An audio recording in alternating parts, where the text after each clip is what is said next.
সেখানে চারিদিকে কষ্ট মেলা না যায় তাদের হয়তো বেনা যাবে হয়তো হইলে কল্লা যাবে দিয়ে শাস্তি পাবে এই কেমন হচ্ছে খেলা চারিদিকে কষ্ট মেলা বুঝছি একদম না তুমি ঢোল বাজাও আমি ইতে বাজামু আগে আগে না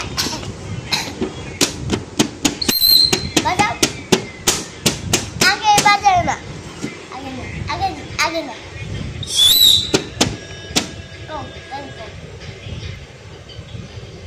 গাও আমি বলতে পারি